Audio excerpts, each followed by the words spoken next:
pada saat 2000 kita mengajukan calon DPD ini bukan orang profesi guru. Itu terus terang aja saya dekat dengan yang bersangkutan. Dia itu dari orang teknik sipil, ya, kemudian jadi tadinya kepala PU, kemudian kepala dinas pendidikan, kemudian nyalon ketua PGRI. Ternyata dia punya tujuan untuk nyalon DPD. Saya itu pada saat berjuang calon kepala sekolah Kabupaten Brebes, saya telepon mungkin ada 10 kalinya, semuanya butuh. Nah, jadi karena memang kalau bukan profesinya, kalau bukan orang pendidikannya susah. Nah, sehingga mohon maaf, kami sepakat pada saat konferensi kerja PGRI Provinsi Jawa Tengah, kami sedikit memaksakan. Kami paksa. Nah, beliaunya ini minta waktu 1 minggu karena harus dikonsultasikan dengan keluarga, dengan anak, ya. Dan saya juga isinya harus bagaimanapun akan kehilangan, ya, rektor, ini otomatis dia konsisten. Nah, ini sehingga seminggu kemudian kami diundang lagi ke Semarang, menyatakan sudah kami izin anak. Kebetulan memang punya anak 2, sudah semuanya berumah tangga, ya, sudah semuanya jadi dokter, sehingga beliau siap. Nah, oleh karena itu konsekuensi kami di kabupaten kota ini, tolong saya titip, nah, DPD Dewan Perwakilan Daerah untuk tahun 2024 tolong dukung, ya, untuk kepentingan Bapak dan Ibu di dalam perjuangan. Nah, perjuangan memperjuangkan guru ini Bapak Dr. Haji Budi SKMU untuk didukung. Nah, ini mohon tolong. Dan ini dari PGRI dan PGRI. Ini mohon tolong. Nah, ini DPD ini, jadi bukan partai. Ini bukan partai. Ini bukan partai. Karena kita ini terus terang dari pengalaman yang sudah. Nah, ini terus saja saya sampaikan. Nah, karena ini juga untuk kepentingan kita bersama, khususnya organisasi dalam memperjuangkan hal-hal yang berkaitan dengan masalah guru. Ini terus terang aja, ya, saya sampaikan demikian. Nah, ini karena juga kami, ya, punya tanggung jawab karena kami juga hasil raker, ya, rapat kerja PGRI Provinsi Jawa Tengah ini, ya, istilahnya untuk supaya Pak Mudi ini bisa menjadi calon DPD, ya, dari Jawa Tengah. Saya kira mungkin karena waktunya, ya, seperti tadi ada istilahnya dari provinsi, ini saya kira itu aja. Yang penting saya tolong semuanya bahwa kita untuk, ya, ke depan, ya, PGRI, ya, khususnya cabang Ketanggungan ini akan lebih baik. Ya, saya sampaikan terima kasih pada ketua beserta pengurus dan anggota cabang Ketanggungan yang telah, ya, melaksanakan satu inovasi, ya, dalam PGRI, dalam organisasi PGRI. Saya kira itu saja. Sebelum saya tutup, ini saya akan menyampaikan bagi organisasi dan tadi ini enggak ada. Hidup guru, hidup PGRI, solidaritas. Terima kasih. Sekian, saya wassalamualaikum warahmatullahi wabarakatuh.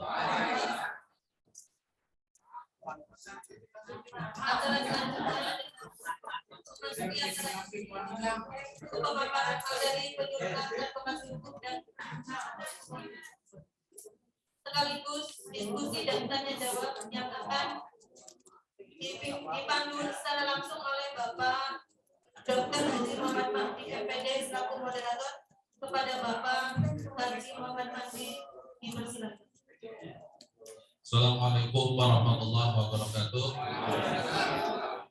Alhamdulillahirabbil alamin wassalatu wassalamu ala asyrofil anbiya'i wal mursalin wa ala alihi washabbihi ajma'in. Amma ba'd. Yang saya hormati Ketua PGRI Provinsi Jawa Tengah, Bapak Dr. Mufti SH.M. Yang saya hormati Ketua PGRI Kabupaten Brebes, Bapak Dr. Haji Sutikno. Yang saya hormati Korwil Satpamdik Kecamatan Ketanggungan. Yang saya hormati Ketua PGRI Cabang Ketanggungan. Yang saya hormati tim LKBH PGRI Kabupaten Brebes. Yang saya hormati seluruh pengurus PGRI Cabang Ketanggungan, Ketua Ranting, Bapak Ibu Kepala Sekolah, dan para hadirin yang berbahagia. Alhamdulillah Bapak dan Ibu, hari ini adalah putaran yang kesekian untuk melaksanakan kegiatan penyuluhan dan perlindungan profesi dari Ketua Bidang Advokasi Hukum dan Perlindungan Profesi. Bapak dan Ibu yang saya hormati, pada hari ini nanti ada dua pemateri. Yang pertama adalah Bapak Muhammad Makmur SPD SH MPD. Yang kedua adalah pematerinya adalah Bapak Hascaryo Wimbo SH. Terlebih dahulu saya akan bacakan biodata pemateri. Untuk yang pertama dulu, pemateri pertama adalah nama Bapak Muhammad Makmur SPD SH MPD, alamat Ria Palem Asri nomor 1, Ria Palem Asri 1, Blok D1 nomor 11, Perdagangan. Pekerjaan adalah pengawas sekolah. Pangkat atau golongan ruang adalah pembina utama Madya 4D, Bapak Ibu. Jadi beliau berkesempatan untuk pensiun di usia 65 tahun. Luar biasa nih Bapak Ibu. Alamat kantor adalah di Jalan Raya Timur 38 Jati Barang Brebes. Pendidikan S1 pendidikan, yang kedua S1 ilmu hukum, yang ketiga adalah S2 manajemen administrasi pendidikan. Pengalaman yang pertama, beliau adalah sebagai pengajar diklat calon kepala sekolah. Yang kedua, pengajar diklat penguatan kepala sekolah. Yang ketiga, beliau adalah koordinator pengawas sekolah Kabupaten Brebes. Yang keempat, ketua LKBH PGRI Kabupaten Brebes. Yang kelima, Ketua Dewan Kehormatan Kuarjam 29 Kabupaten Brebes. Kemudian Ketua Bidang Advokasi dan Perlindungan Profesi PGRI Kabupaten Brebes. Anggota Tim Pertimbangan Kepala Sekolah Kabupaten Brebes. Serta beliau adalah Ketua KPRI Sinar Murni Jati Barang dan Songkok. Bapak dan Ibu, kemudian barangkali Bapak Ibu ingin berkomunikasi dengan beliau menyediakan nomor HP 081 642 41212. Ada virus satunya ini belakang 212. Judul materinya adalah perlindungan profesi. Kepada beliau Bapak Muhammad Makmur SPD SH MPD, saya beri waktu selama maksimal 30 menit. Maksimal.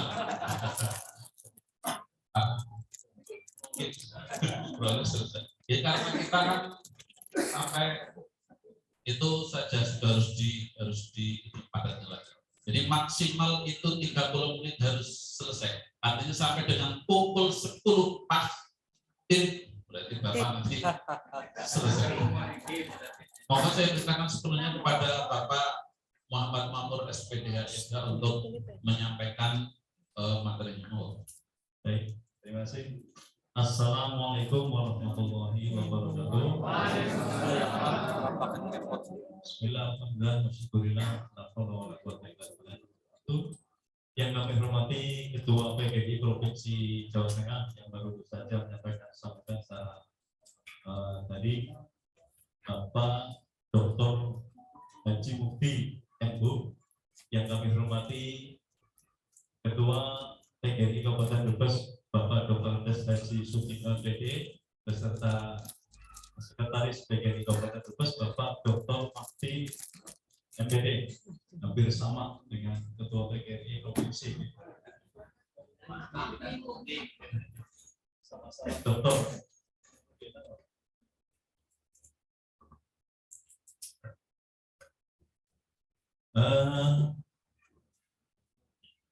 Perusahaan Satuan Pendidikan Kecamatan Ketanggungan yang kami hormati, rekan kami tim advokasi LKPH PGRI Kabupaten Brebes, Bapak Wimbo, bukan Bapak Sambo ya,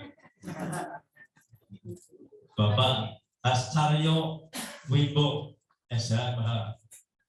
Yang kami hormati Ketua PGRI Cabang Ketanggungan beserta jajaran pengurusnya, Ketua Ranting jenjang SD, jenjang SMP dan SMA, serta Bapak Ibu hadirin yang kami hormati. Hari ini kita bersyukur, saya sendiri mensyukuri karena dengan kegiatan ini kita bisa bersilaturahmi dengan saudara-saudara kita yang berada di Kecamatan Ketanggungan. Memang program ini sebetulnya untuk tingkat provinsi dilaksanakan setiap tahun. Tingkat kabupaten juga pernah dilaksanakan secara tatap muka ketika belum ada pandemi. Tetapi kami dari pengurus kabupaten mengundang sekretaris bidang di masing-masing cabang, sehingga kita ketemu dengan 19 dari utusan cabang PGRI. Nah, berikutnya kita mau melaksanakan program ini dengan tatap muka. Artinya mau turun jemput bola, bertemu dengan anggota yang ada di cabang-cabang, tapi terbentur dengan situasi pandemi. Akhirnya kita mandek kegiatan sosialisasi ini sampai 3 tahun. Alhamdulillah ini ada satu kelonggaran. Pada saat ini kita bisa bertemu dengan saudara-saudara kita yang berada di cabang-cabang, sehingga audionya itu lebih banyak dan mungkin hal ini bisa diketahui dan bisa diserap oleh lebih banyak anggota kita. Dan tolong nanti karena tidak semua anggota mengikuti, andai kata ibu bapak mendapatkan satu materi, yang penting itu nanti diimbaskan kepada mereka. Tujuan kami adalah meminimalkan perkara-perkara yang dialami oleh guru-guru yang ada. Sebab siapapun secara naluri manusia itu tidak ingin berurusan dengan hukum. Jangankan seorang guru yang tidak punya siapa-siapa. Ferdi Sambo saja itu polisi hebat. Polisi itu sekarang sedang kena perkara. Oleh karena itu, ya mari kita waspada terhadap apa yang harus kita lakukan di dalam menjalankan tugas profesi. Memang LKPH PGRI Kabupaten Brebes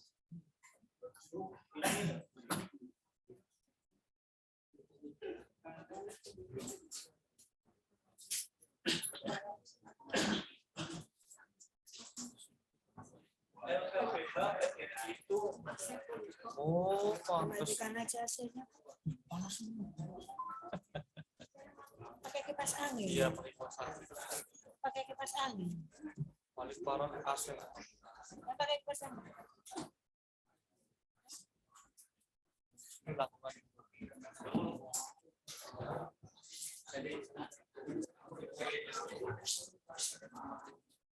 Lampu dikurangi sebelah belakang. Sebelah belakang aja.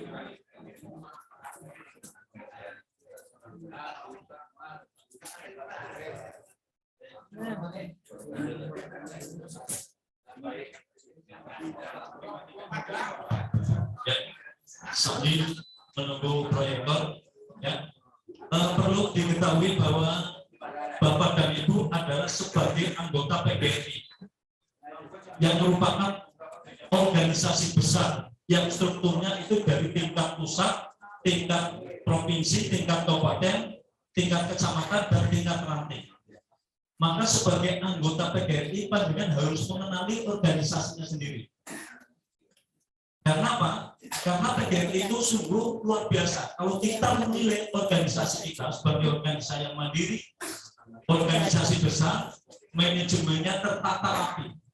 Setiap pergantian pengurus itu dari pengurus besar 6 bulan berikutnya ke tingkat provinsi, 6 berikutnya ke tingkat kabupaten, 6 bulan berikutnya ke tingkat cabang dan seterusnya. Tertata rapi. Walaupun banyak organisasi-organisasi yang ada di samping kita, tapi di dalam suksesi pemilihan pengurus maupun pergantian pengurus tidak seperti itu. Oleh karena itu, ya, mari kita kenali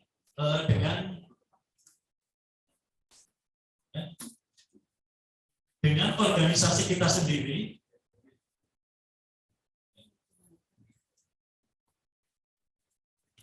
Indonesia. Nah, dalam rangka pemerataan pendidikan di Indonesia, PGRI telah menyusun atau membentuk yayasan pembina lembaga pendidikan PGRI. Ini sungguh luar biasa ini. Ada tujuan lembaga. Kepentingannya adalah untuk kepentingan anak bangsa.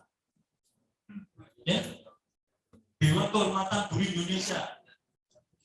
Jadi PGRI itu berupaya bagaimana supaya ketika guru mendapatkan atau mengalami pelanggaran atau melakukan pelanggaran, ini pihak kepolisian tidak langsung main tangkap, tapi di sini ada Dewan Kehormatan.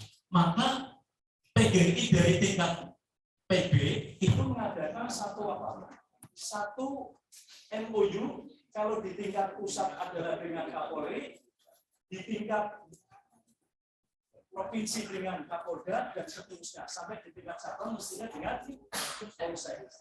Sehingga keadaan ini bisa difasilitasi oleh kepolisian yang ada di masing-masing wilayah di mana organisasi anggota itu berada. Semuanya adalah untuk melindungi anggota. Nah, termasuk di dalamnya adalah lembaga konsultasi bantuan hukum PGRI merupakan anak lembaganya. Dan yang paling terakhir, mengapa saya katakan bahwa organisasi PGRI itu adalah organisasi yang terlalu update, mengikuti perkembangan zaman.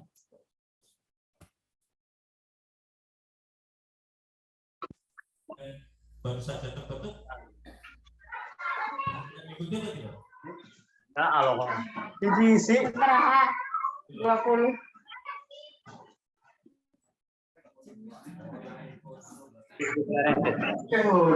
Rekan deh.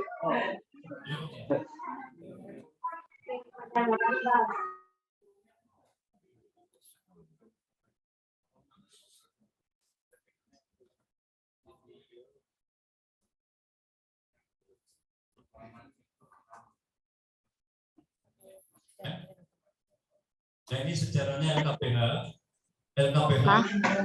terbentuk pada tahun berapa? 1999. Ada peristiwa apa di Indonesia? Ada peristiwa reformasi. Ya, ada peristiwa reformasi. Jadi yang ketujuhnya adalah karakter center untuk memfasilitasi guru-guru milenial supaya proses pembelajaran itu berbasis IT. Ya, jadi itu selalu ada. Kalau kita terjemahkan adalah pusat karakter belajar cerdas. Oh, sip. Kita lanjutkan. Nah, tahun 1999 itu lahirnya reformasi di era apa 99. Ya, ini berdirinya LKPH itu adalah 17 Juni 19. Karena apa? Ya karena di era reformasi itu ada satu keterbalikan situasi. Tadi disampaikan oleh beberapa para narasumber yang menyampaikan pidato. Suasana sekarang itu sudah berbeda. Dulu ketika para senior kita guru-guru mengajar, ketika memberikan satu hukuman dengan pukulan dan sebagainya, itu tidak ada masalah. Yang terjadi apa? Ketika anak itu disabet oleh guru, misalnya dijewer oleh guru, pulang ke rumah, orang tua bisa lapar. Ya. Jadi di rumah itu tidak mendapatkan perlindungan dari anak, justru malah sebaliknya. Pada saat itu apa yang terjadi? Disabet lebih keras lagi. Mengapa kamu disabet oleh bu guru atau pak guru? Berarti kamu di sekolahan nakal. Orang tua itu masih melindungi anaknya. Tapi di era reformasi, ya, ini jadi mengantisipasi supaya guru-guru tidak diantarkan ke penjara bagaimana? Ya maka LKPH ini ada berupayakan. Baru 10 menit itu sudah ngomongnya juga sampai. Nah, lanjut saja. Ini nanti materi ini kita share ya, nanti kita sampaikan. Jadi kita yang penting-penting saja karena keterbatasan waktu. Ini sudah 20 menit lagi. Nanti tidak bisa sampai untuk menjelaskan satu persatu ini. Ya. Jadi memberikan bantuan hukum kepada guru anggota PGRI yang memerlukannya. Mengapa kok di sini yang memerlukannya? Sebab ada permasalahan-permasalahan yang dilakukan oleh guru kemudian diselesaikan secara mandiri. Tidak meminta bantuan kepada LKPH. Sepanjang permasalahan itu bisa diselesaikan secara pribadi, internal di dalam sekolah, internal di dalam cabang, selesaikan. Sebab perlindungan yang paling hebat itu adalah melindungi diri sendiri bagaimana supaya tidak kena. Ya. Maka diri sendiri bagaimana menjaganya. Rambu-rambu yang dilarang itu seperti apa, yang diberitakan seperti apa, pandangan harus sama. Kemudian kalau dilawan gimana Pak? Ya, rasain Pak.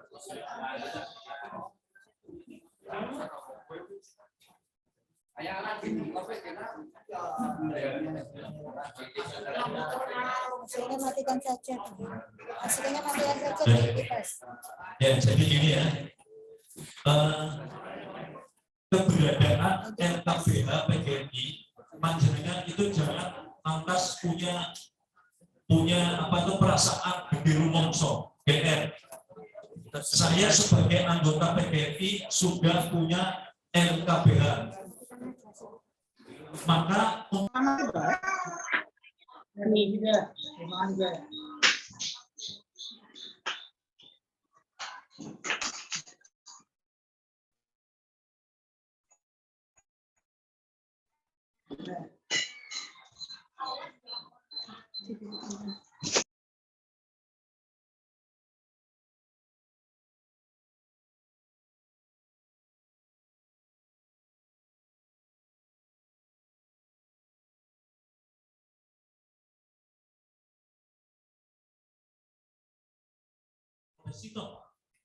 Undang-Undang Nomor 14 Tahun 2005.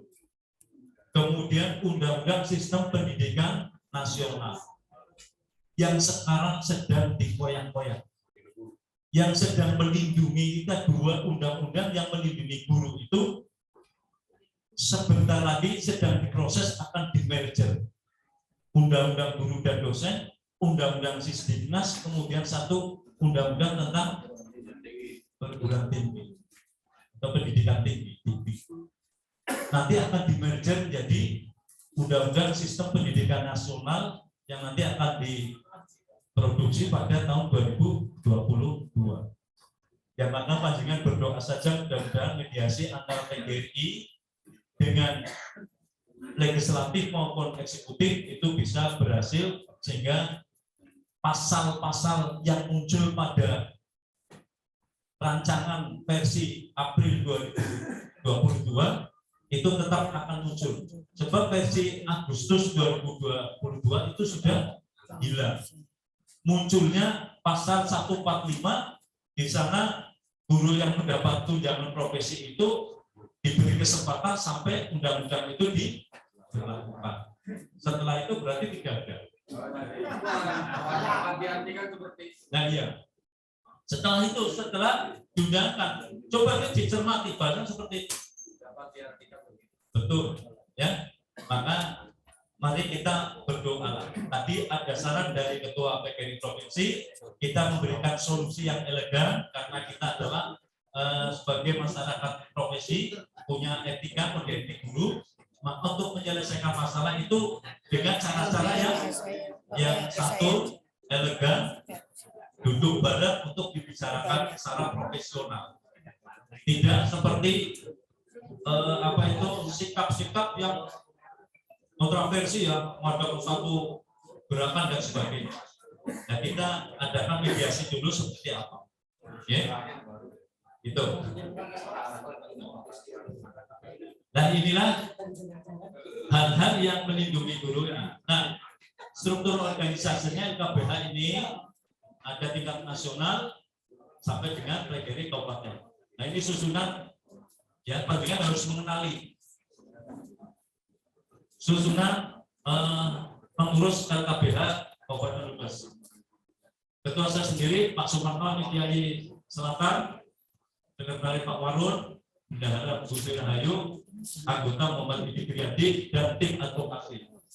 Alhamdulillah untuk periode ini tim advokasi itu lawyernya dari lokal. Kalau sebelumnya itu adalah dari provinsi, ya. Dibalik seketika kita mendampingi Bu Darkem yang dari Pabuyangan itu masih provinsi, dan sekarang mulai tahun masa bakti 2020-2025 lawyernya sudah dari lokal, sehingga ketika ada permasalahan kita bisa cepat mengkomunikasikan permasalahan-permasalahan yang ada. Ya. Yang pertama Pak Hastaryo Ibu Kiainya dulu adalah pengacara pemerintah Kabupaten Brebes dengan waktu sekian sampai sekian. Sebenarnya makanya tidak apa. Ya. Kemudian yang kedua Pak Herman SHMH yang sekarang tidak mengikuti, ya. Seperti itu. Nah, sekarang perlindungan hukum profesi guru. Inilah sosok guru yang sedang mengajar di kelas. Tadi saya katakan dulu itu guru mengajar itu mungkin sebagai subjek. Sebagai subjek artinya apa? Proaktif di dalam memberikan fasilitas kepada siswa. Tetapi di era reformasi ini di samping sebagai subjek juga sebagai objek. Dulu sering terdengar ya, Budi dipukul Bu Guru misalnya. Dan sekarang bisa Budi balik. Guru dipukul Budi, artinya dianiaya. Bisa kan? Bisa. Bahkan sering terjadi dan pernah terjadi. Ya, dunia terbalik. Makanya harus hati-hati. Jadi peluang orang tua menggugat kepada guru itu lebih besar. Pengalaman dulu itu ketika dilapori anak itu membela gurunya dan menyalahkan anaknya. Sekarang ketika orang tua dilapori guru, kemudian guru langsung orang tua marah, siapa nama gurunya? Anehnya tidak ketemu dengan kepala sekolahnya untuk bertemu dengan gurunya. Orang tua itu langsung ketuk pintu kelas. Ya, langsung walaupun ada kepala sekolah dilewati, dihajar di kelas, sering terjadi. Makanya nanti ragu-ragunya panjangan harus tahu mana yang. Nah ini yang melindungi. Undang-undang guru dan undang-undang Sidistem ini dikoyak-koyak di merger.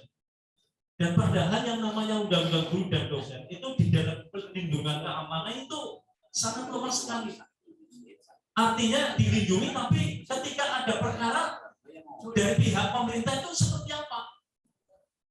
Pemerintah pusat, pemerintah daerah, kalau ada permasalahan guru berbuat apa? Dicul.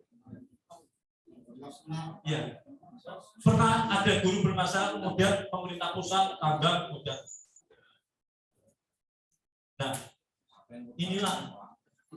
Jadi undang-undang inilah yang melindungi kita, tapi untuk implementasinya itu sangat lemah. Didukung dengan PP nomor 74 juga. Yang dulu setiap ada guru masalah itu selalu yang ditampilkan adalah peraturan pemerintah. Di dalam peraturan perundang-undangan, panjenengan itu harus tahu tentang hierarki, urutan-urutan hukum dasar yang paling tertinggi sampai dengan yang terendah. Ya kalau undang-undang itu kan produk hukum di bawah undang-undang dasar, dan nanti PP itu di bawahnya undang-undang, kan seperti itu. Jadi kalau misalnya pasal ini akan melawan undang-undang, ya nggak bisa, ya seperti itu. Ya, inilah dari dua undang ini juga posisinya lemah. Artinya ketika ada masalah itu belum. Apalagi draft rancangan undang-undang ini sama sekali hanya tidak memikirkan tentang keamanan ini, keamanan guru itu tidak ada. Padahal keamanan guru itu diprotek di sini sama undang sidiknya apa ada. Tapi coba sekarang panjenengan melihat draftnya. Draft pasal demi pasal ada nggak yang melindungi tentang keamanan guru di dalam melaksanakan proses pembelajaran? Belum ada, ya. Nah, terus, nah ini guru di samping sebagai tugas profesi juga punya, ya bisa bersikap secara pribadi. Makanya kalau misalnya ada permasalahan kegiatan-kegiatan yang melanggar aturan, kadang-kadang kan guru kok melakukan itu, guru juga manusia. Jadi dalam arti sempit punya status sebagai pribadi dan punya status sebagai guru. Ya walaupun guru itu punya kode etik, tapi kan secara pribadinya itu juga kadang-kadang punya apa? Punya karakter sendiri-sendiri. Naluri sebagai manusianya itu akan sama dengan manusia yang lain, ya. Dan juga dalam arti luas ini tadi panjenengan itu sebagai guru, sebagai pejabat fungsional yang nanti akan dilindungi, ya, dilindungi oleh undang-undang itu.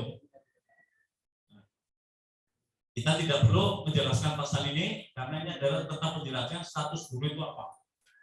Kemudian perlindungan. Nah ini pasal 40 Undang-Undang Dinas Pendidik dan Pendidikan hanya penghasilan dan jaminan kesejahteraan, belum menyangkut masalah keamanan yang menyangkut masalah ancaman dari keamanan guru yang bersangkutan, belum ada, ya. Satu persatu. Baru pada butir D perlindungan hukum dalam melaksanakan tugas dan hak atas hasil kekayaan intelektual. Perlindungannya maksudnya panjenengan itu berkarya, boleh kaya, guru boleh kaya, nah itu dilindungi memang, asalkan kekayaan itu dari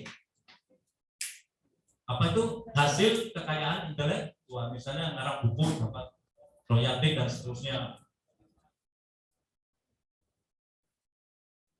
Terus pada pasal 39 Undang-Undang Guru, coba perhatikan. Pemerintah daerah, masyarakat, organisasi profesi dan atau satuan pendidikan wajib memberikan perlindungan terhadap guru dalam pelaksanaan tugas. Coba perhatikan di sini wajib, yang terlibat siapa? Pemerintah daerah. Adakah ketika kita bermasalah kemudian tanggap? Yang tanggap siapa? Ini organisasi profesi. Organisasi, kalau misalnya tidak ada organisasi PGRI, misalnya panjenengan mau mesti dibiarkan saja. Banyak sekali guru-guru yang kena masalah, ya, berkarir dalam menjalankan profesinya. 2 menit lagi.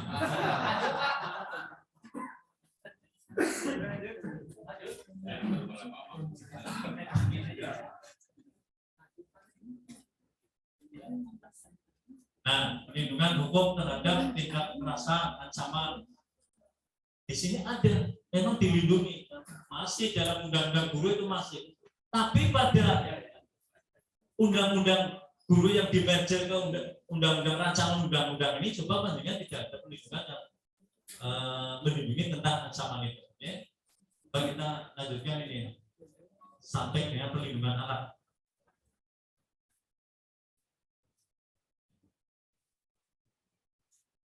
Ini yang kita tulis adalah tulisan merah, ada kata guru memiliki kebebasan memberikan sanksi kepada peserta didiknya yang melanggar norma agama, kesusilaan, kesopanan, peraturan tertulis, tidak tertulis yang ditetapkan guru, peraturan tingkat satuan pendidikan dan peraturan perundang-undangan dalam proses pembelajaran yang berada di bawah. Ada kata apa? Bebas. Tapi bebas yang mana?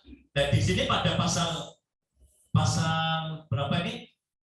39 ayat 2-nya, sanksi tersebut dapat berupa teguran atau peringatan baik lisan maupun tulisan serta hukuman yang bersifat ini di garis bawah ini, bersifat mendidik. Jadi panjenengan menghukumnya jangan keterlaluan. Dulu saya pernah juga dihukum oleh gurunya suruh nulis satu buku penuh. Ini penyiksaan juga. Ya. Jangan dilakukan seperti itu. Artinya hukuman-hukuman yang mendidik itu yang seperti apa itu? Sesuai dengan kemampuan dan hasil daripada sanksi itu akan membawa dampak baik terhadap anak yang dihukum. Dapat kuasa, kamu harus membersihkan WC. Simpan dengan jauh-jauh orang tua. Karena apa? Oh, anak saya di rumah saja tidak pernah nyapu, tidak pernah di sekolah di Solo. Tidak ada alasan untuk guru bahwa ini adalah untuk kepentingan pendidikan, tidak. Sebab apa? Anak itu di dalam proses pembelajaran pun dilindungi oleh undang-undang. Nah, sekarang yang melindungi anak, coba kita langsung saja.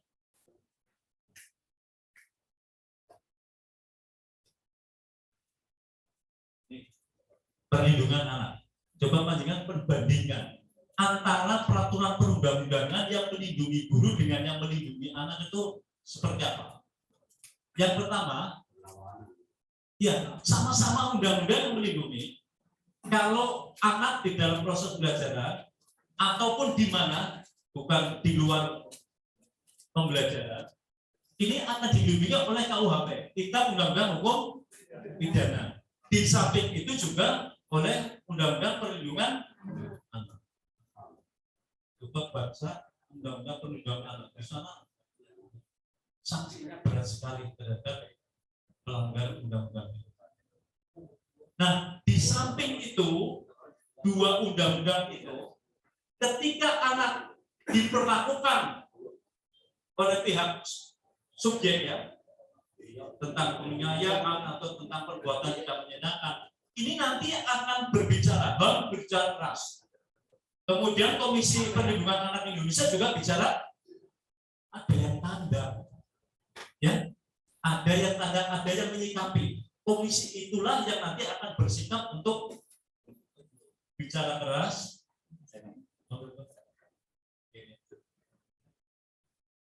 Untuk melindungi anak, jadi KPAI-nya juga akan melakukan sesuatu. Nah, inilah yang menjadi permasalahan. Kalau kita tetap melakukan perlakuan kepada anak tidak sesuai dengan ketentuan, ya nanti akan diancam oleh ini, oleh organisasi ini ya, nanti akan melindungi anak. Okay?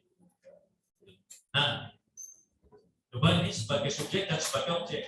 Nanti yang saya katakan, hati-hati terhadap perlakuan, ya. Kalau sudah seperti ini dalam melaksanakan tugas, itu sudah didukung oleh regulasi yang memprotek anak, ya, terus nanti mau bagaimana? Ya, tapi ya, panjenengan harus menciptakan satu budaya baik di dalam sekolah supaya tidak terjadi. Kalau nanti terjadi perundungan dan sebagainya, ini memang harus dihindari. Ya. Karena apa? Karena satuan pendidikan itu mempunyai kewajiban memberikan rasa aman di dalam sekolah, ya, rasa aman, nyaman, kemudian harmonis, kemudian merasa disayangi, merasa dihormati, saling menghormati, sehingga kondisi anak itu di lingkungan sekolah itu merasa nyaman dan merasa senang. Tidak ada pihak-pihak yang menekan, baik dari unsur guru, kepala sekolah maupun para peserta didik. Dan perundungan ini juga merupakan satu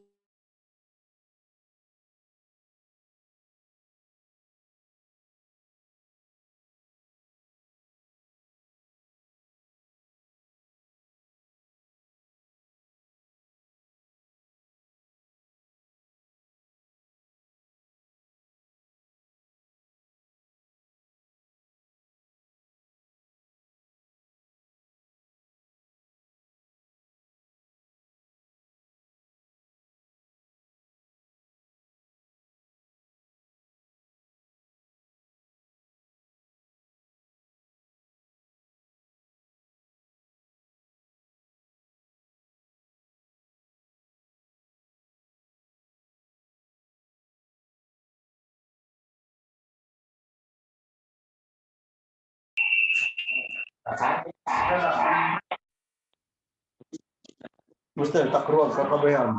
Apa?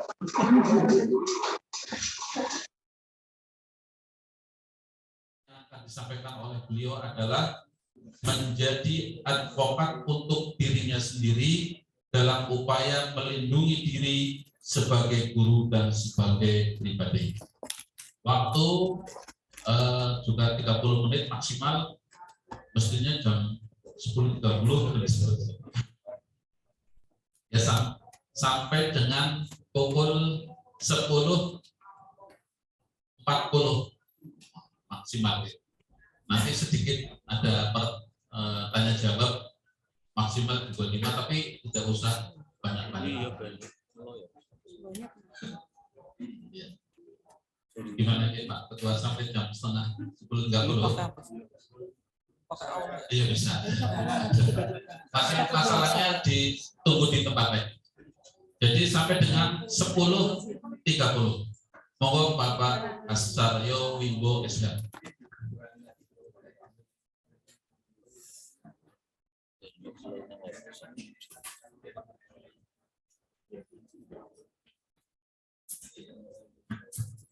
Assalamualaikum warahmatullahi wabarakatuh. Pada Bapak Ketua PGRI beserta tim SKPH, Bapak Ketua Cabang PGRI Kecamatan Ketambuhan beserta dengan jajarannya, Bapak Ibu Ketua Ranting se-Kecamatan Ketambuhan, Bapak Ibu Kepala Sekolah SD, SMP, SMA yang hadir dalam acara ini. Syukur alhamdulillah bahwa pada hari ini kita bisa berkumpul dalam rangka, kalau saya istilahkan dalam rangka diskusi hukum. Karena kalau penyuluhan seolah-olah kami yang paling pintar, sedangkan belum tentu kami yang pintar, barangkali para peserta yang bisa lebih tahu lebih dulu. Tadi sebagaimana yang diperkenalkan, saya adalah anggota tim teknis LKBH PGRI Kabupaten Brebes. Yang dalam hal ini kehadiran LKBH Kabupaten Brebes tadi sudah disampaikan bahwa tidak dalam rangka untuk menjadikan Bapak Ibu guru imun terhadap hukum saat menjalankan tugasnya sebagai guru maupun dalam kehidupan bermasyarakat di lingkungannya. Bapak Ibu yang terhormat, bahwa kami pada hari ini ingin mengambil tema, tadi sudah disampaikan oleh moderator, bahwa untuk advokasi untuk dirinya sendiri agar bisa melindungi diri dalam rangka menjalankan tugas sebagai guru. Bapak Bapak Ibu yang berbahagia, sebagaimana kita tahu, kami dalam menjalankan tugas yang diamanatkan oleh ketua, ini mohon maaf, lebih banyak itu membela perkara yang datangnya dari rumah. Membela perkara yang datangnya dari rumah. Terkadang, mohon maaf, situasi rumah tidak mendukung keadaan kita, di mana dari rumah kita emosi. Dari rumah emosi saat kita mengajar pun emosi pula, kemudian menjadikan bermasalah hukum. Ini yang masalah hukum itu juga bisa menyebabkan kemudian perpecahan dalam rumah tangga. Kemarin saya diingatkan oleh Pak Apik, Pak Rianto, Mas Bimbo, kalau manggil saya karena saya satu angkatan, Mas Bimbo itu besar. Di dalam penyuluhan hukum nanti agar disampaikan pencegahan, dalam arti mencegah terjadinya masalah yang sampai ke bidang bidang ketenagakan, yaitu biasanya kaitannya dengan izin apa yuk? Nah, izin cerai. Ini nanti akan kita bahas bahwa Bapak Ibu di dalam menjalankan tugasnya tadi sudah disampaikan oleh Pak Makmur bahwa kita akan dihadapkan dengan ketentuan Undang-Undang Perlindungan Anak dan KUHP yang menyangkut upaya perlindungan anak di dalamnya. Jika kita bandingkan dalam Undang-Undang Perlindungan Anak dan KUHP, maka dalam Undang-Undang Perlindungan Anak di sana lebih banyak larangan muncul, yaitu larangan menggunakan kekerasan. Apa yang dimaksud dengan kekerasan? Kekerasan di sini tidak hanya kekerasan fisik, tetapi juga kekerasan lain dengan apa yang diatur dengan KUHP. Dalam KUHP, apa yang dianggap sebagai penganiayaan anak adalah segala perbuatan yang menyebabkan sakit. Tetapi kalau dalam Undang-Undang Perlindungan Guru menggunakan larangan menggunakan kekerasan, jadi lebih diperluas sehingga yang bisa dipidana bukan hanya perbuatan fisik, mencubit, menjewek, memukul, menghantam, dan seterusnya, tetapi dalam Undang-Undang Perlindungan Anak kita juga harus melakukan upaya pencegahan untuk menggunakan kekerasan, membentak, menghardik, bahasa Brebesnya mendelik, ataupun itu menggunakan suara yang bukan membentak, tetapi menyebabkan takutnya anak. Ini nggak boleh, harus kita hindari.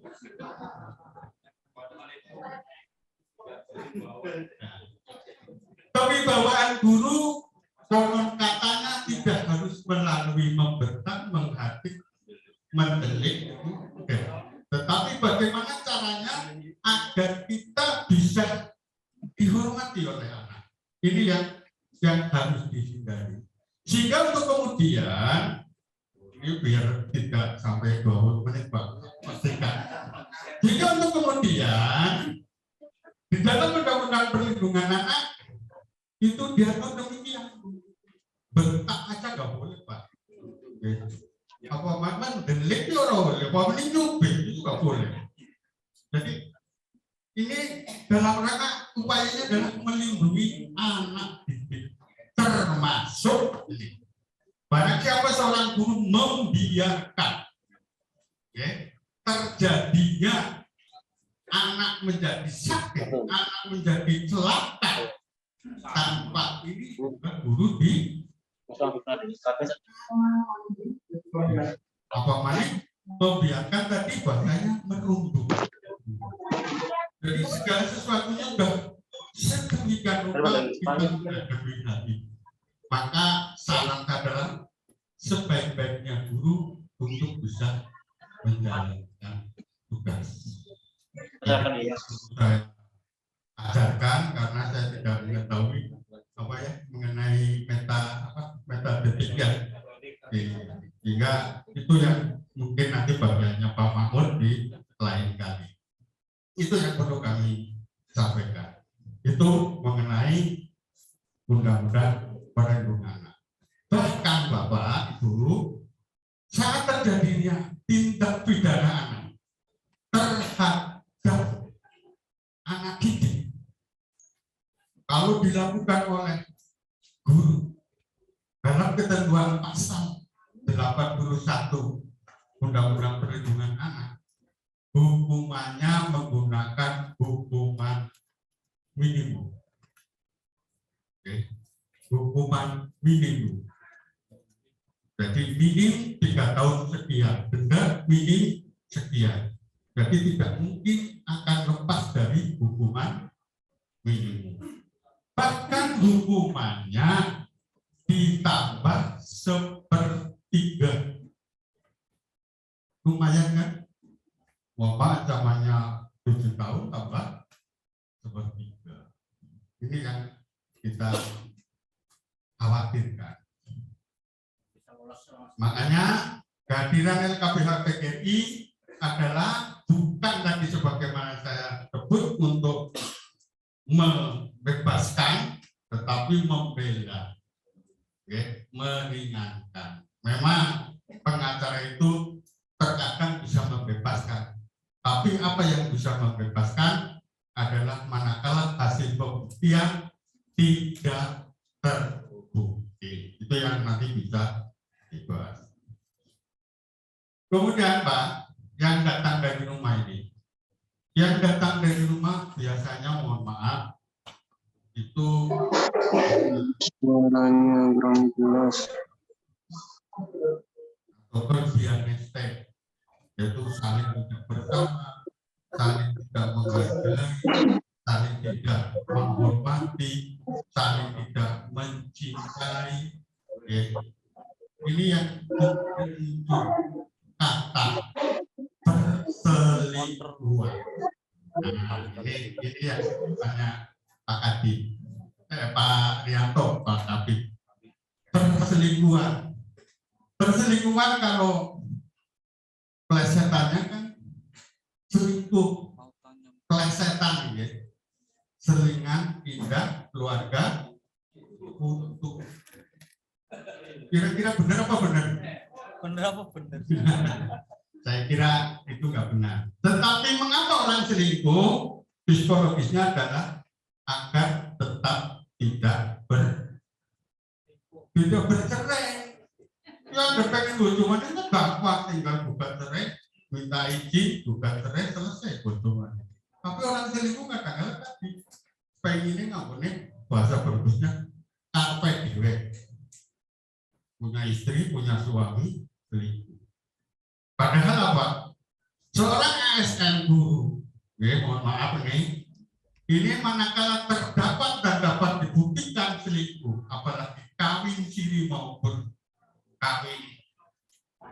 Nah, itu ada ancaman-ancaman tertentu yang tidak hanya dikenai hukuman administrasi berupa hukuman disiplin berat, tetapi mohon maaf ini ada tetapinya, bisa juga kita laporkan perbuatan tersebut sebagai pelanggaran pidana, yakni pelanggaran pasal 2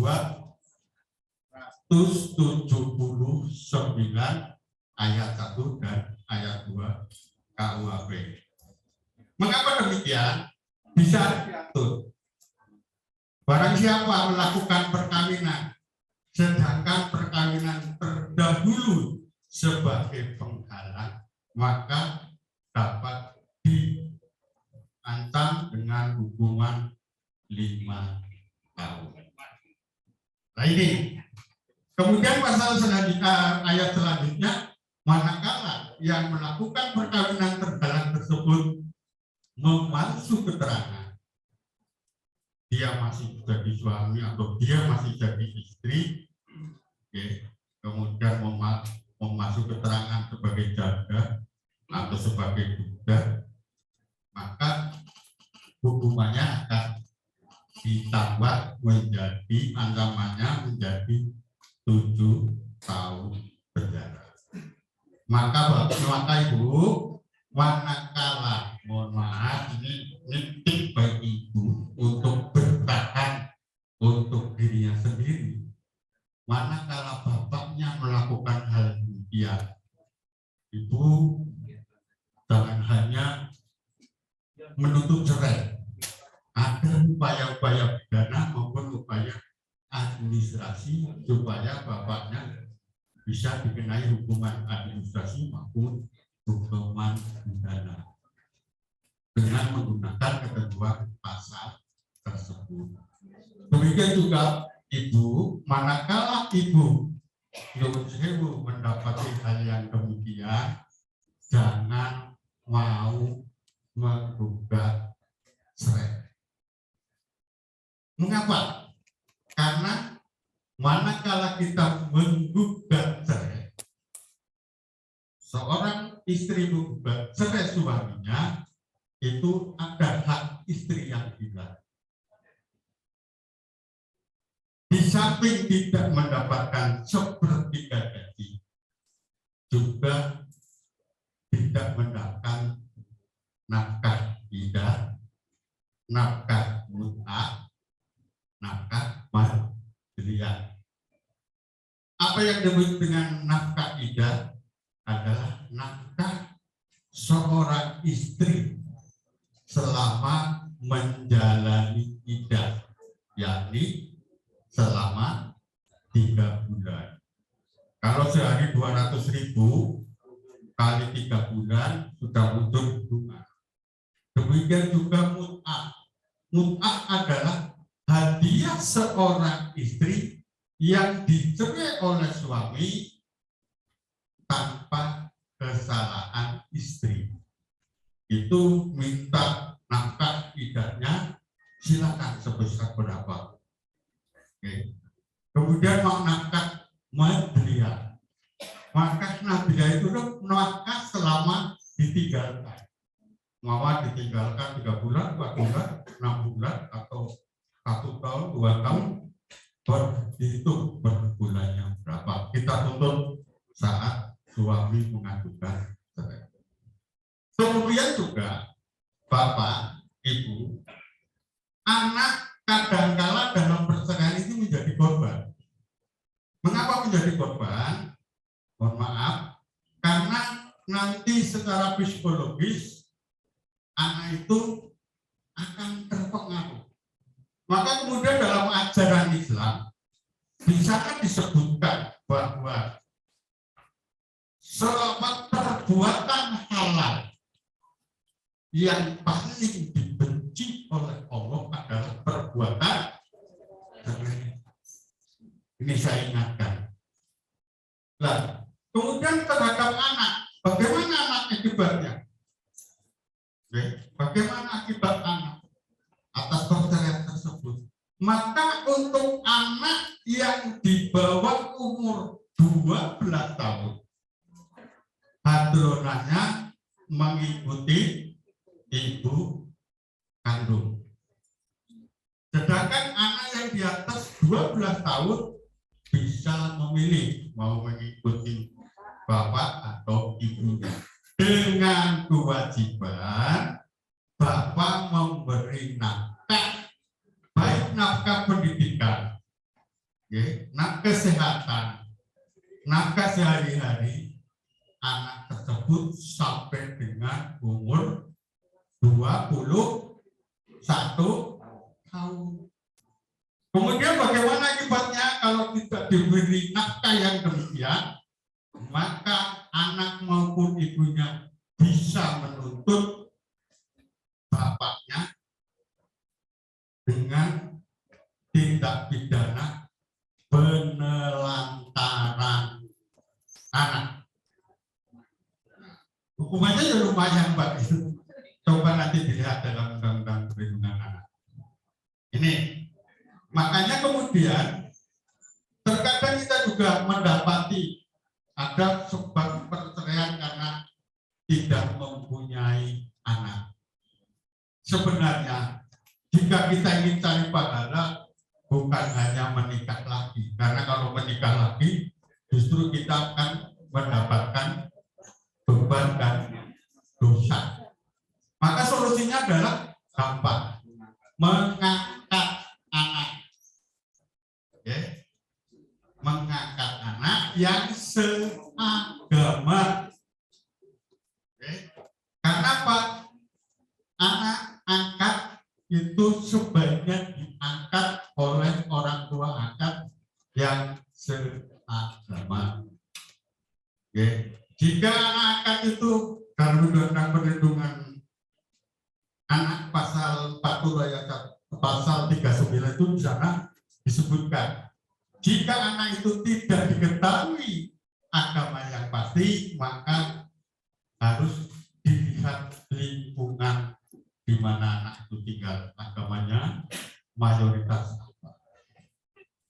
Kemudian juga kadang-kadang nyuwun sewu problem yang menjadi problem anak angkat. Kemudian anak angkat ini setelah kita pelihara, barangkali ada yang punya anak angkat, saya yakin bahwa anak angkat juga seperti anak kandung sendiri. Makanya kemudian kalau memang ketentuan, mohon maaf, kita juga harus ingat bahwa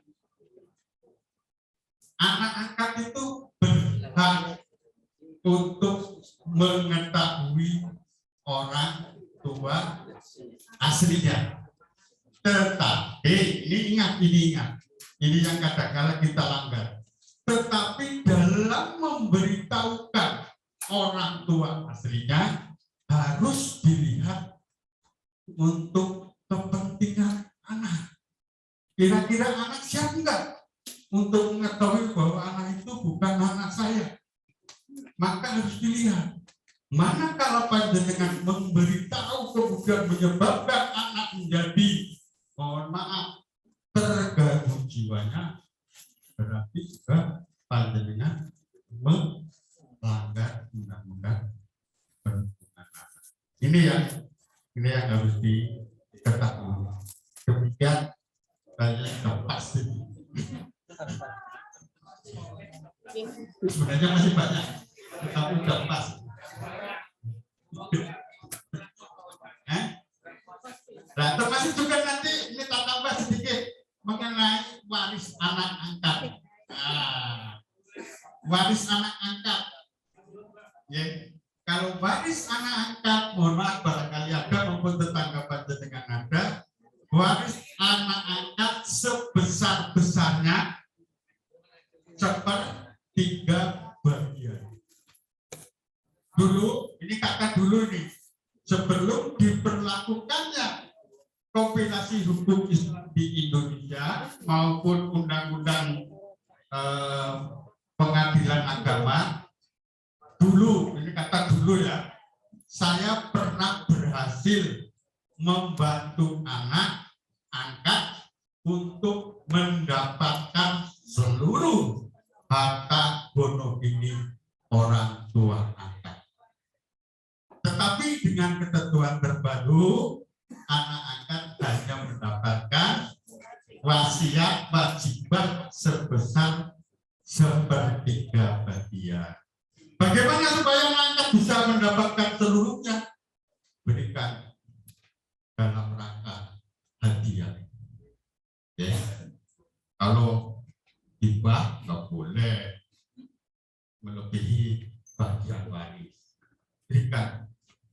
sebagai hadiah. Sehingga nanti anak-anak bisa menguasai seluruh kata orang tua Anda. Demikian saya kata, wassalamualaikum warahmatullahi wabarakatuh.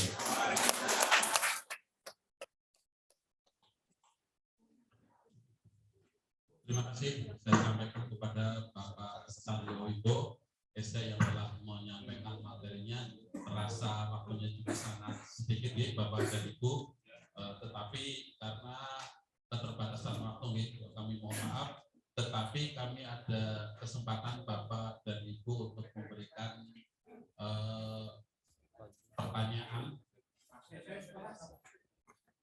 dua maksimal dua penanya, satu bapak-bapak, satu ibu-ibu. Oh, karena ada doorless.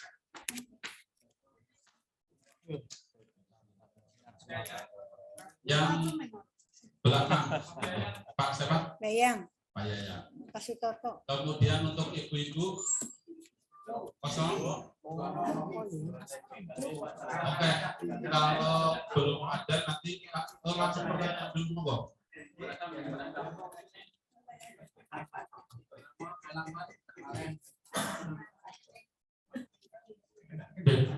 Assalamualaikum warahmatullahi wabarakatuh.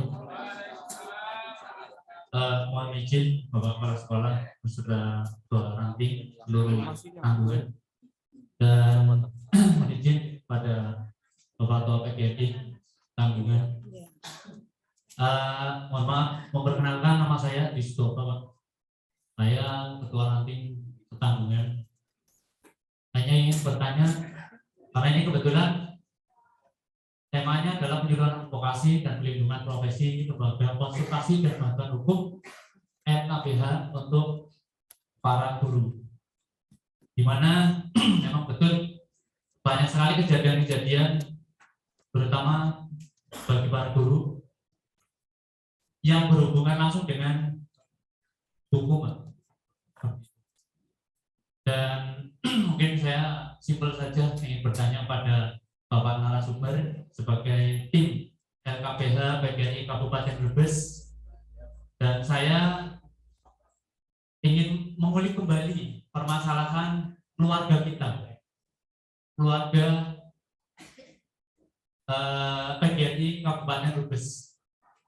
Ya Pak, mudah-mudahan untuk bapak-bapak ingat dengan salah satu keluarga kita itu kasus 5 bulan yang lalu ya Pak, 5 bulan yang lalu. Kasusnya Bu Mursina, yaitu kepala SMP Wanasari. Iya Pak, ya? Masih ingat ya Pak? Murniasi, ya, mohon maaf, ralat. Bu Murniasi. Iya. Nah itu, iya betul. Yang mana melaporkan mantan kepala dinas kita, Bapak Tahroni. Dan hingga saat ini beliau belum mendapatkan kepastian. Dan sekarang saya mendapat kabar beliau dimutasi, jelas itu sudah dimutasi. Karena ada sesuatu hal yang jelas pasti itu berhubungan dengan ini. Nah, tapi yang saya mau tanyakan kepada tim LKBH, seberapa jauh untuk bapak-bapak memberikan perlindungan hukum kepada beliau. Karena Pak, saya sekarang tahu beliau yang sedang bersangkutan itu lepas dari LBH kita gitu, lepas ke lembaga lain gitu. Dan lembaga lain menampung. Sekarang sedang didampingi. Memang prosesnya masih berjalan. Nah, saya berharap itu adalah salah satu bagian dari perlindungan hukum. Ya, terima kasih. Saya kira intinya sudah. Sudah ketahui. Matur nuwun. Terima kasih. Wassalamualaikum warahmatullahi wabarakatuh. Waalaikumsalam warahmatullahi wabarakatuh. Satu lagi kalau ada Ibu. Harusnya nggak langsung. Ya.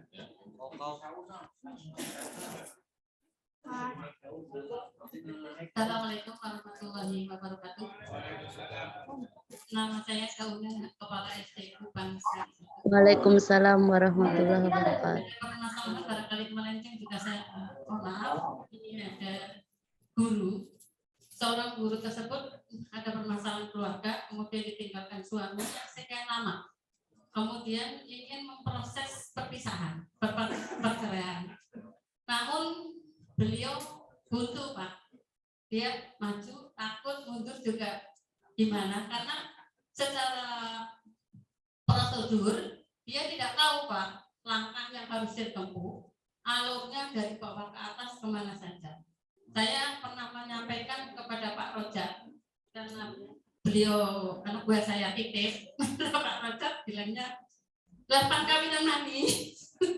Kalau tidak akan menikah lagi, kata Pak Rojak, biarkan saja, karena masih ada tanggungan anak yang masih sekolah 2 orang, jadi hitung-hitung sedikit juga tunjangan suami menjadi nafkah, karena suami tersebut juga pergi, keberadaannya tidak diketahui. Mohon penjelasan saja ya Pak, karena saya juga tidak paham. Kemudian saya juga pernah loh Pak, ini pengalaman saya sendiri ya Pak, lagi terutamakan nggak monggo. Saya itu diceraikan suaminya tanpa permasalahan apa-apa. Dia bilang itu mau pulang karena tidak nyaman, dan kemudian saya pernah didatangi istrinya Pak Rojak, Bu Amanah, karena teman SMP. Dan dengan nggak lapor ke dinas, nanti kamu kena SP, karena kalaupun kamu nggak yang menggugat karena kamu nggak salah juga kamu harus lapor ke dinas. Prosesnya sangat cepat Pak. Beliau memakai lawyer 1 bulan. Saya konsultasi sama lebih Pak Lebih, katanya kalau ibu pengen cepat ya manggil saja, nggak berangkat. Dan ya seperti itu. Tapi saya tidak mendapatkan hak apa-apa. Bapak tadi disampaikan hak ida, hak apa yang tadi yang 3 bulan dan sebagainya. Alhamdulillah 1 bulan selesai Pak. Tidak ada permasalahan apa-apa, hanya karena suami saya pengen pulang ke keluarganya dan sudah tidak nyaman dengan saya. Terima kasih. Assalamualaikum warahmatullahi wabarakatuh. Terima kasih. Saya kira 2 pertanyaan ini luar biasa mewakili Bapak dan Ibu. Ini saya kira semuanya untuk Bapak Hasan Yowimbo. Oh ya, monggo Pak Hasan, Pak Mamur dulu deh. Monggo Pak Mamur dulu, setelah itu nanti dilanjut Pak. Baik, terima kasih. Yang pertama, nanti pertanyaan Mas apa? Ya. Ini memang di dalam memfasilitasi anggota. Kalau paparan saya tadi lengkap, bagi anggota yang membutuhkan. Jadi kalau anggota yang membutuhkan itu minta fasilitasi kepada cabang nanti diteruskan kepada tingkat kabupaten. Dan kepada pengurus kabupaten, nanti pengurus kabupaten itu memberi disposisi kepada LKPH. Itulah yang dirasakan kesulitan ketika LKPH menangani perkara pelapornya guru anggota PGRI, terlapornya juga guru. Ini memang kita harus pada posisi yang mana? Terlapornya guru, pelapornya guru. Nah, sedangkan mereka yang berseteru tidak pernah minta permohonan fasilitasi terhadap PGRI. Ini bagi LKPH adalah suatu kebetulan. Karena apa? Karena itu tadi yang berseteru adalah sama-sama guru, ya, sama-sama anggota. Itu kesulitannya seperti itu. Sehingga kalau memang sekarang ditangani oleh lawyer lain, itu berarti nanti akan bersikap beda. Kalau lawyer kan tidak punya kepentingan dengan anggota. Saya membela ini, nanti yang terlapor teraniaya, yang terlapor dibela nanti yang pelapornya juga teraniaya. Ini permasalahan ya.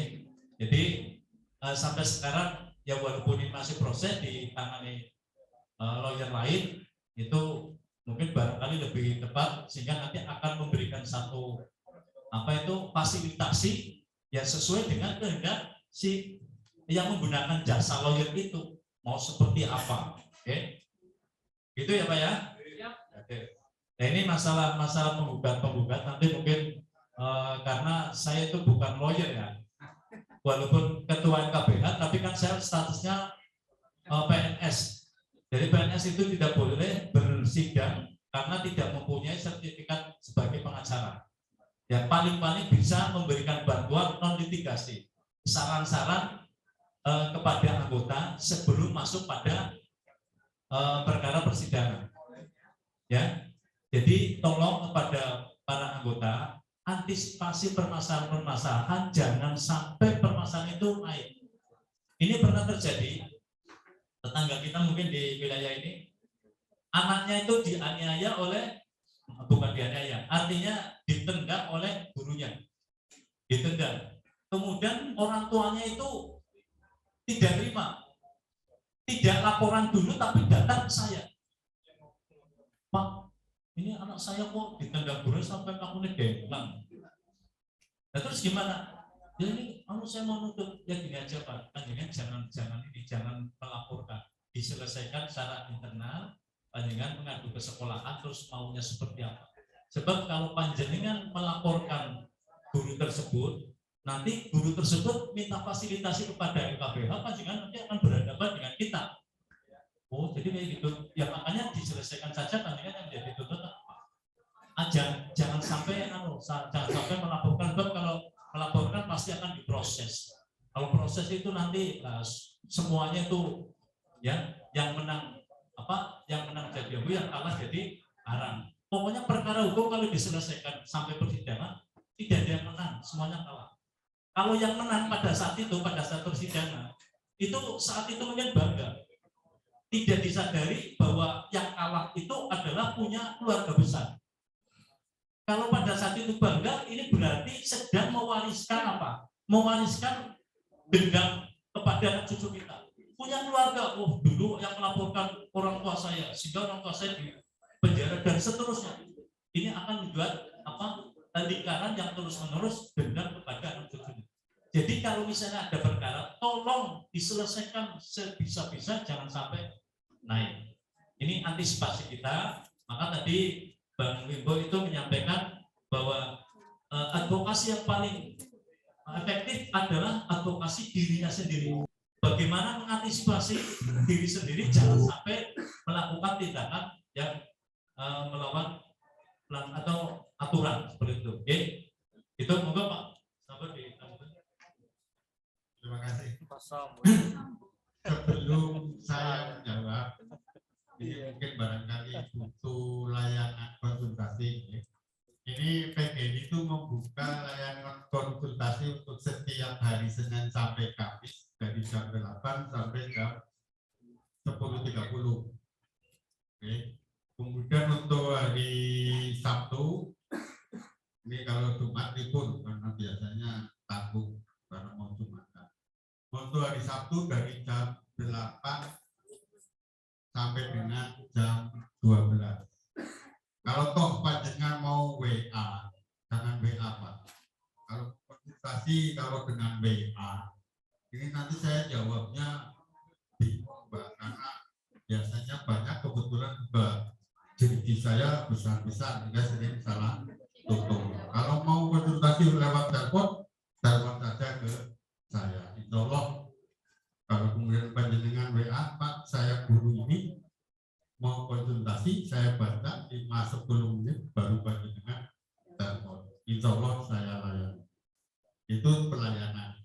Terus pelayanan yang bagaimana ini? Termasuk nanti menjawab pertanyaan mengenai Bu Putri. Saya tambahkan bahwa pelayanan bagaimana yang bisa dilayani oleh PGRI adalah dalam rangka menjalankan tugas yang berhubungan dan dianggap melanggar hukum atau melakukan delik pidana. Ini yang dilayani oleh PGRI.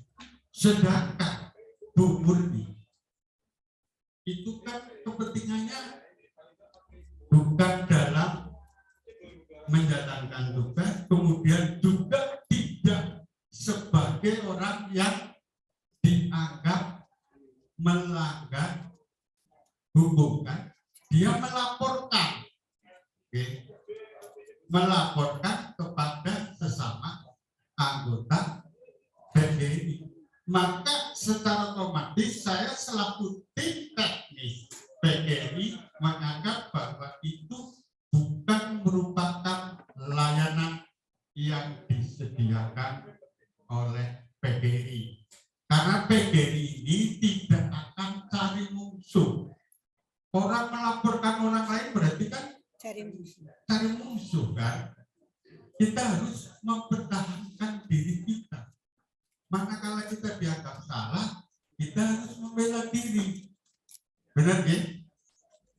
Ini yang sering kita lakukan. Semua nyuwun sewu, ada beberapa kasus yang memang dibela oleh PGRI, semuanya kasus orang-orang yang memang anggota yang melanggar, yang dikenai dan diancam dengan ancaman pidana tertentu. Itu yang dilayani oleh PGRI. Sedangkan kasus cerai, kasus warisan, kasus apa, itu kan masuk kepada kasus-kasus pribadi, hingga juga tidak dilayani kecuali mengenai konsultasinya. Kami gratiskan konsultasi masalah-masalah yang menyangkut anggota, konsultasinya kami gratiskan. Ini untuk jawaban Pak Sobat. Kemudian untuk jawaban Ibu terkait dengan perceraian, bahwa saya seorang istri, ya, dicerai oleh suami, disuruh tidak berangkat oleh Pak Lebih. Berarti Pak Lebih itu nggak benar, mestinya harus berangkat. Karena dengan berangkat nantinya panjenengan akan dibimbing, akan dimediasi oleh majelis hakim. Salah satunya akan diberitahu hak istri yang dicerai. Oke. Kemudian ada anak mestinya kan harus dibela, anak harus mendapatkan nafkah, ibu nggak hadir.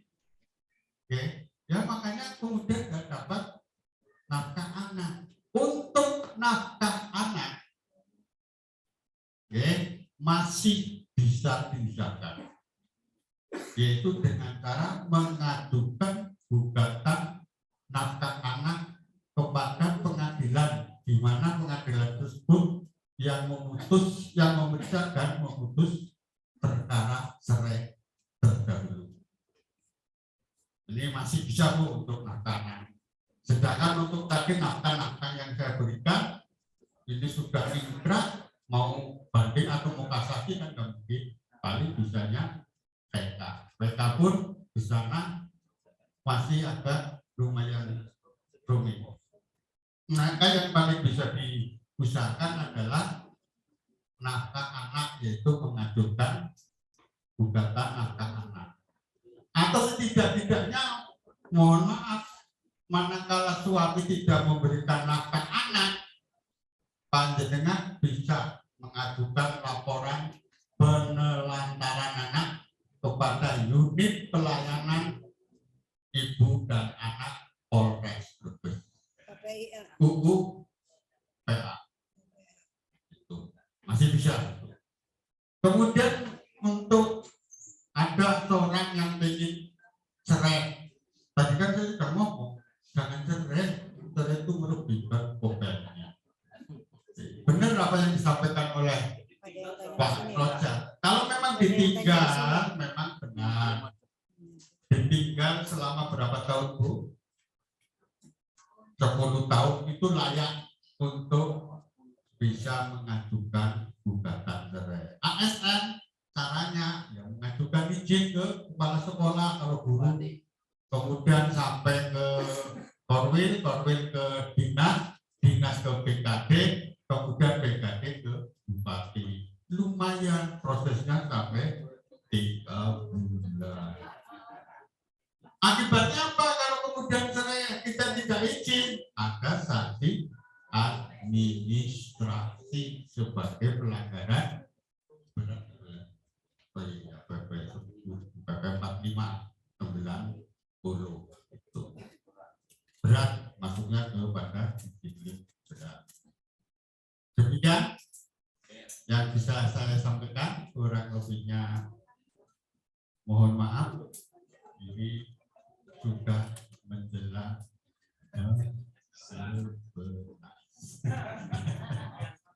Oke, matur nuwun. Akhir kata, wassalamualaikum warahmatullahi wabarakatuh. Terima kasih Bapak Hadiahnya, Luhut dan seluruh hadirin. Langsung. Mudah-mudahan Bapak dan Ibu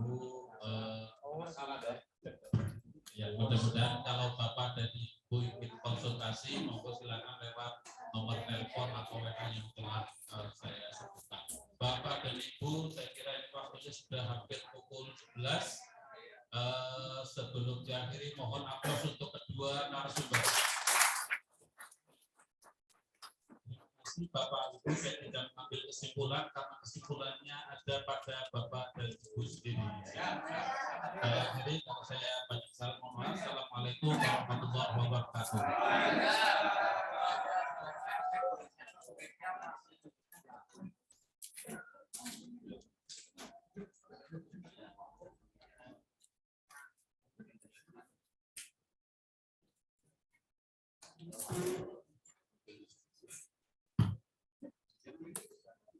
Terima kasih pemaparan dan diskusi yang sangat luar biasa, sehingga kita memperoleh banyak informasi sebagai bekal untuk diaplikasikan dalam kehidupan sehari-hari.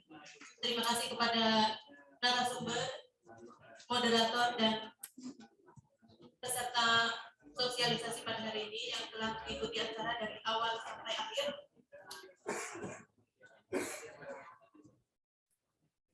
Akhirnya seluruh rangkaian acara telah selesai. Acara yang terakhir adalah penutup. Mari kita tutup pada acara pada siang hari ini dengan membaca hamdalah.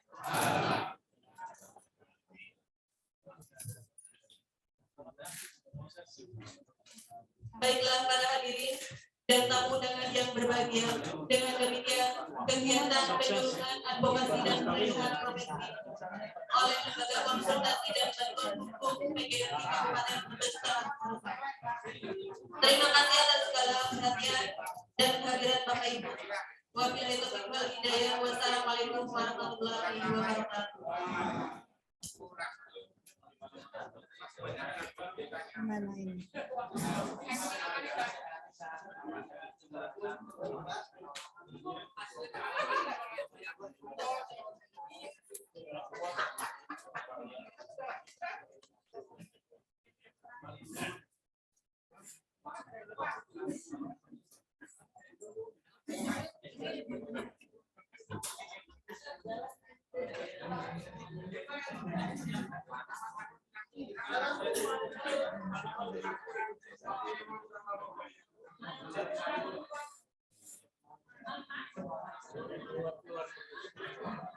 Ya, di sini juga keluar-keluar terus.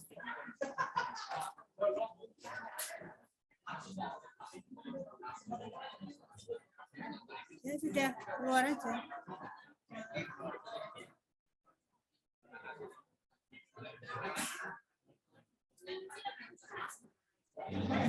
Nah, belum dapat snap. Sudah.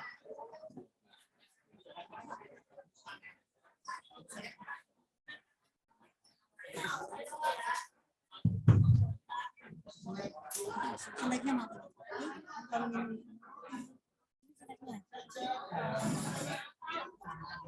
Terima kasih Ibu, Bapak, khususnya kepala sekolah atau yang mewakili atau ketua ranting yang hadir.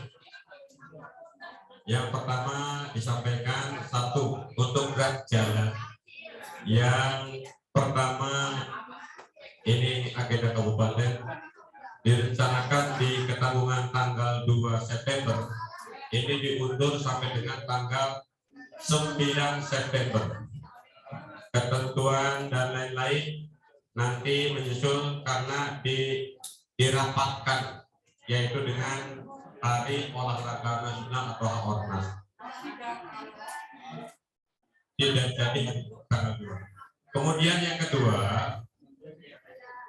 ini ada informasi bahwa setiap sekolah melaporkan kerusakan sekolah masing-masing dengan berbasis data foto, sehingga bagian-bagian sekolah silakan diambil gambarnya, sehingga nanti apakah digolongkan rusak berat